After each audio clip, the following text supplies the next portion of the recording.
இல்ல முதல்ல இந்த 6 மணி விமர்சனத்துடைய பின்னணியை நீங்க புரிஞ்சுங்க. ஏன்னா திமுகவை சேர்ந்த இணைய கூலிப்படைகள் முக்கியமா பாத்தீங்கன்னா 6 மணிக்கு மேல நிதானத்தில் இல்லாத தினந்தோறும் குடிப்பவர்களே கூட விஜய் மீது இப்படி ஒரு விமர்சனத்தை வைக்கிறாங்க. என்ன வைக்கிறாங்க அப்படின்னா, விஜய் வந்து ஒரு பெரிய மொடா குடிகாரர். 6 மணிக்கு மேல அவருக்கு குடிக்கலைன்னா கையெல்லாம் நடுங்கிடும். இது என்ன ஸ்ட்ராட்டஜி தெரியுமா?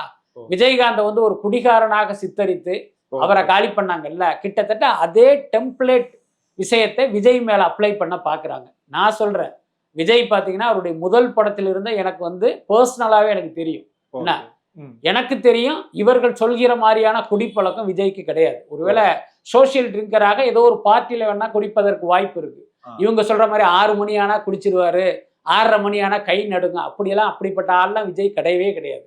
விஜயை பத்தி ரொம்ப க்ளோஸாக அறிந்தவன்கிற முறையில நான் சொல்றேன், விஜயனுடைய லைஃப் ஸ்டைல் என்ன அப்படின்னா, நைட்டு 7 மணிக்கு 7:30 மணிக்கெல்லாம் அவருடைய நைட்டு டின்னரை முடிச்சிருவாரு. ஏர்லி டின்னர் அதான் அவருடைய பழக்கம். அதிகபட்சம் பார்த்தீங்கன்னா ஒரு 8:30 மணி 9 மணிக்கெல்லாம் தூங்கிடுவார். காலையில் 5 5:30க்கெல்லாம் எந்திரிச்சிருவார். இதுதான் அவருடைய லைஃப் ஸ்டைல்.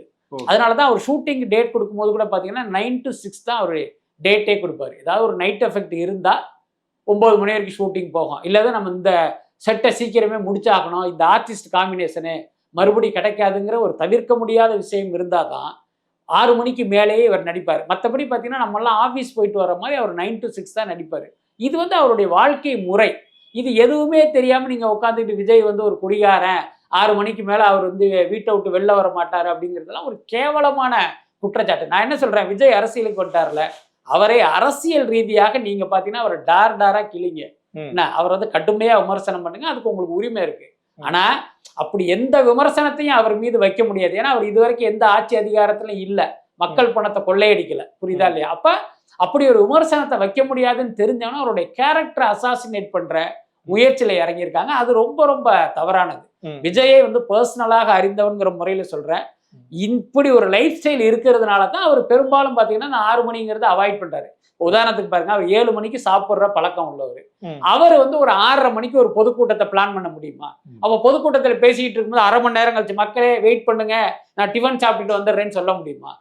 நார்மலா இப்ப நம்ம போய் அவர்கிட்ட பேசும்போது கூட அவர் நார்மலாவே என்கிட்ட எல்லாம் கேட்பாரு, நீங்க எத்தனை மணிக்கு சாப்பிடுவீங்க? நான் ஒரு தடவை சொன்னேன் விஜய் கிட்ட, நான் சாப்பிட்றதுக்கு 10 மணி ஆகும் விஜய் அப்படின்னு. என்ன சொல்றீங்க, 10 மணிக்கு சாப்பிட்றீங்களா? 10 மணிக்கெல்லாம் சாப்பிடக்கூடாது, சீக்கிரமே சாப்பிடணும் அப்படின்னு பர்சனலாவே நமக்கு அட்வைஸ் பண்ணியிருக்காரு. ஸோ அந்த அளவுக்கு அவருடைய லைஃப் ஸ்டைல் இருக்கு. இது எதுவுமே தெரியாம டெய்லி குடிக்கிற குடிநோயாளிகள் எல்லாமே விஜயை பார்த்து வந்து குடிகாரன்னு சொல்றதை விட ஒரு கேடுகட்ட கேவலமான விஷயம் வேற எதுவுமே இல்லை.